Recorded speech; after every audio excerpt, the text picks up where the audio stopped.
गरीब बहू की अमीर सास। अनाया एक सुलझी हुई समझदार लड़की होती है जो अपने दम पर अपने सपनों को हासिल करना चाहती है। अनाया की शादी करण नाम के लड़के से हो जाती है। विदाई के समय अनाया के आसपास उसके रिश्तेदार, उसके पिता सब होते हैं।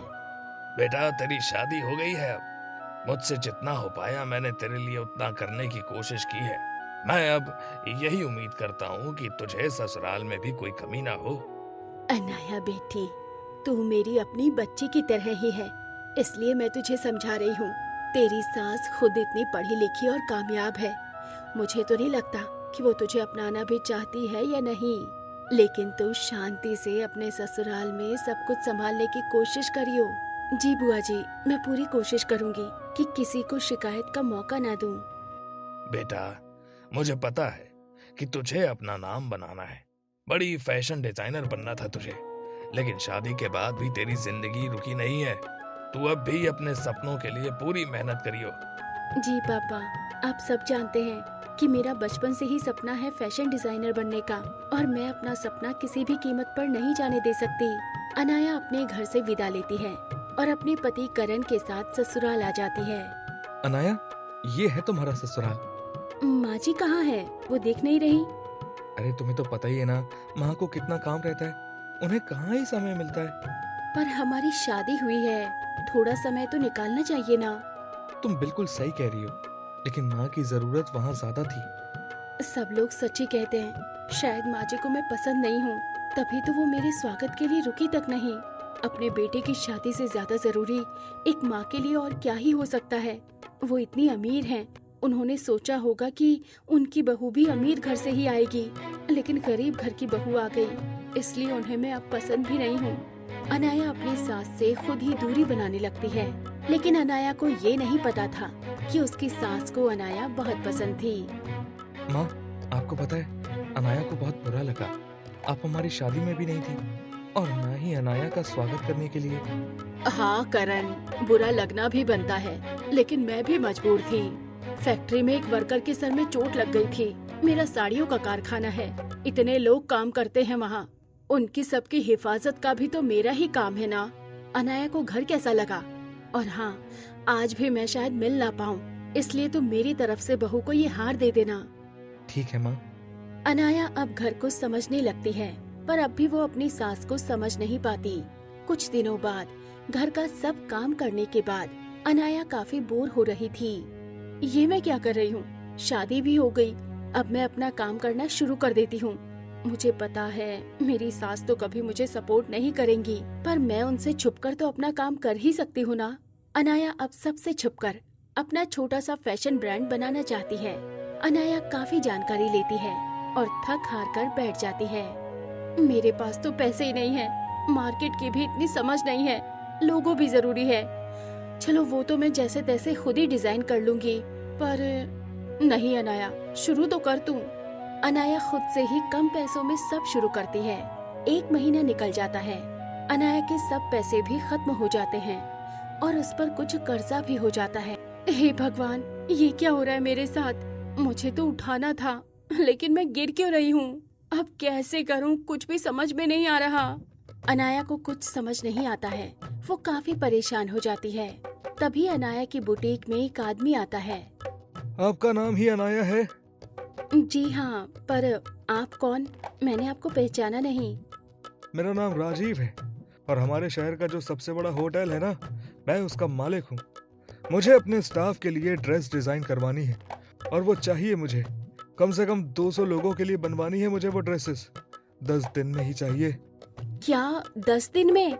लेकिन यहाँ इतने लोग नहीं हैं, जगह भी नहीं है, इतने कम समय में कैसे होगा? आप उसकी चिंता मत कीजिए, मेरे पास लोग भी हैं और जगह भी है। मैंने आपके काम के बारे में सुना है, इसलिए यहाँ आया हूँ। मुझे विश्वास है कि आप मुझे नाराज नहीं करोगी, इसलिए मेरी एक पुरानी फैक्ट्री खाली पड़ी है, आप वहाँ अपना बुटीक खोल सकती हैं। कोई रेंट भी नहीं चाहिए मुझे। अनाया के लिए ये काफी अच्छा अवसर था। अब अनाया जमकर मेहनत करती है। धीरे धीरे कुछ ही लोग अनाया के डिजाइन को पहनने लगते हैं। ऐसे ही एक फैशन इन्फ्लुएंसर अनाया के डिजाइन पहनने लगती है, जिस वजह से अनाया का और भी नाम होता है। सब कुछ तो अच्छा चल रहा है, बस ये लोन भी अप्रूव हो जाए, सब ठीक हो जाएगा। 10 दिन से चक्कर लगा रही हूँ, अभी तक अटका हुआ है। मुझे नए कपड़े लेकर आने हैं डिजाइन के लिए। अनाया लोन को लेकर परेशान थी। अगले दिन अनाया अपने बुटीक में काम कर रही थी। तभी बैंक से अधिकारी आता है। मैडम, आपका लोन अप्रूव हो गया है। क्या लोन अप्रूव हो गया? पर इतनी आसानी से कैसे? मैं अब तक इतने चक्कर लगा रही थी तब तो नहीं हुआ। मैडम, बैंक ने आपको लोन दे दिया है। आप अपना अमाउंट बैंक आकर ले जाइएगा। अनाया की खुशी का ठिकाना नहीं होता। अनाया घर आकर खुशी खुशी खाना खाती है। अनाया को इतना खुश देखकर सावित्री को भी बहुत अच्छा लगता है। बस इसी तरह मेरी बहू को पता न चले कि ये सब मैं करवा रही हूँ। मैं बस यही चाहती हूँ कि अनाया अपने दम पर खड़ी हो, पर जहाँ जरूरत हो एक माँ की तरह वहाँ मैं खड़ी हूँ उसके साथ के लिए, लेकिन चुपके से। अनाया सच से अनजान होती है। एक दिन बाद परिवार में एक इवेंट होता है जहाँ सब रिश्तेदार आए होते हैं। करण की कजिन नेहा भी आती है। ओह, तो तुम्हें करण भैया ने पसंद किया है। वैसे मानना पड़ेगा तुम्हारी किस्मत को। पहले अमीर ससुराल मिला और अब सास का पैसा भी मिल रहा है। तुम्हारा ब्रांड तो काफी चर्चित हो रहा है। माफ करना, पर आपको कोई गलतफहमी हुई है। मैंने जो कुछ भी किया है वो अपनी मेहनत से किया है। मेरी सास का इसमें कोई हाथ नहीं है। अच्छा जी, किसे पागल बना रही हो? इतना बड़ा बुटीक है, वो कैसे चालू कर लिया तुमने? किसी के पैसे तो लगे होंगे ना? तुम तो गरीब घर से आई हो, तुम्हारे पास इतना सब कहाँ से आ सकता है? ये सब मेरी कमाई है। मैं मेहनत करती हूँ और मेहनत कामयाबी जरूर देती है। रहने दो, कामयाबी भी तभी मिलती है जब तुम्हारे पास पैसे हों, और वो तो तुम्हारे पास है नहीं। जरूर तुमने अपनी सास के आगे हाथ फैलाए होंगे, तभी तो कुछ कर रही हो। नेहा अनाया को काफी खरी खोटी सुनाई जा रही थी। ये सब सावित्री से सहा नहीं जाता। बस करो, अगर मैंने कुछ किया भी है तो वो सब बस अपनी बेटी के लिए किया है। हर माँ बाप अपने बच्चों के लिए करते हैं, मैंने भी कर दिया। बस इसमें कौन सी बड़ी बात हो गई? देखा, मैं कह रही थी ना कि तुम गरीब घर से आई हो, खुद से कुछ भी नहीं कर सकती। अमीर सास जो मिली है, अब 4 लोगों के आगे दिखावा भी जरूरी है। तुम्हारा कभी किसी ने ऐसे साथ नहीं दिया तो तुम्हें क्यों बुरा लग रहा है? ये सब कामयाबी मेरी बेटी की मेहनत से मिली है। मैंने तो बस हवा दी है, उड़ान उसने खुद ली। मैंने लोगों को बस अपनी बहू के बुटीक के बारे में बताया, पर सबको अनाया के डिजाइन इतने पसंद आते गए कि वो खुद ही वहाँ से अपना काम करवाने लगे। लेकिन अब कुछ मत बोलना। मेरी बहू ने जितनी मेहनत की है ना अपने सपने को सच बनाने के लिए, वो बस मैं जानती हूँ। रात रात भर उसने बैठकर डिजाइन बनाया है, जो तुम सोच भी नहीं सकती ऐसे डिजाइन बनाए हैं। लोगों को तो पसंद आने ही थे। माँ जी, ये सब आपने किया, आपने कभी मुझे कुछ बताया क्यों नहीं? मुझे लगता रहा कि मैं गरीब घर से आई हूँ, इसलिए आप मुझे पसंद नहीं करती हो। आपसे छुपकर मैंने अपना काम भी शुरू किया था। बहू, हमारी गलतफहमी तेरी शादी के समय से ही शुरू हो गई थी। मेरे पास समय नहीं था, लेकिन मैं तो तुम्हें बहुत पसंद करती हूँ।